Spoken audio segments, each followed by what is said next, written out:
Happy charm শহরে বাস করত এক সুখী দম্পতি। তারা ছিল খুবই ধনী, লিও এবং তার স্ত্রী ফ্লোরা। তাদের একটা ছোট্ট মেয়ে ছিল, জিনিয়া। লিও ছিল খুবই পরিশ্রমী এবং সুদর্শন একজন পুরুষ। সে সকাল থেকে সন্ধ্যা পর্যন্ত কাজ করলেও তার মুখে কখনো কষ্টের ছাপ দেখা যেত না। একদিন সকালে, ফ্লোরা, আমি কাজের জন্য বার হচ্ছি, তুমি জিনিয়ার খেয়াল রেখো। ফ্লোরা তার স্ত্রী।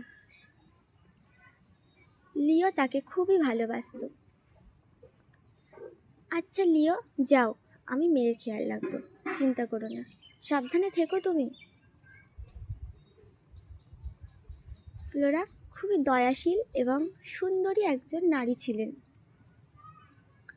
বাই বাবা। জিনিয়া তাদের ছোট্ট মিষ্টি মেয়ে। ফ্লোরা সারাদিন সংসার সামলাতো এবং মেয়ের দেখাশোনা করত। একদিন লিওর ছুটি হলো অফিসে। সে বাড়িতে বসে আছে।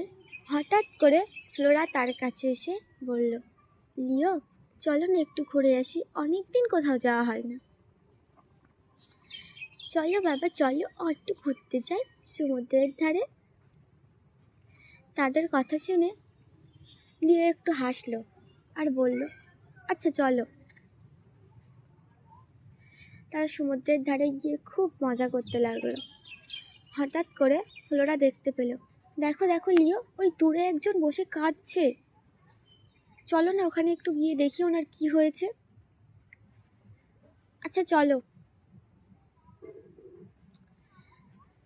তারা সেখানে গিয়ে দেখে এক বৃদ্ধ মানুষ বসে বসে কাঁদছে। ফ্লোরা জিজ্ঞাসা করলো, কি হয়েছে তোমার ঠাম্মা, তুমি কাঁদছো কেন?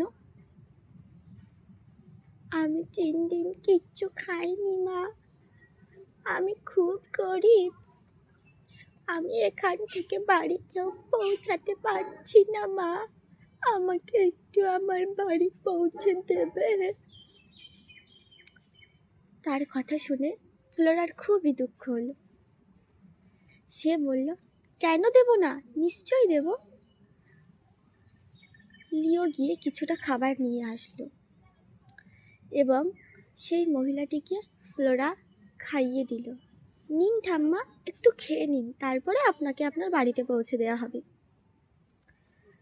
তারা 3 জনে সেই বৃদ্ধ মানুষটিকে তার বাড়িতে পৌঁছে দিল এবং ফিরে এসে তারা সমুদ্রের ধারে বসে বসে গল্প করছিল। ঠিক তখনই জিনিয়া বলল, আচ্ছা বাবা, তুমি ওই বৃদ্ধ মানুষটাকে অতগুলো টাকা কেন দিলে বাবা? তখন ফ্লোরা বলল, মা, নিজেদের থাকলে সবাইকে সাহায্য করতে হয়, তুমি যখন বড় হবে তখন তুমিও সবাইকে দেবে। জিনিয়া খুবই খুশি হলো আর বলল, আচ্ছা বাবা, আমিও সবাইকে সাহায্য করবো, তাহলে বলো হয়ে, তাই না বাবা? লিও বলল, হ্যাঁ মা, অবশ্যই করব।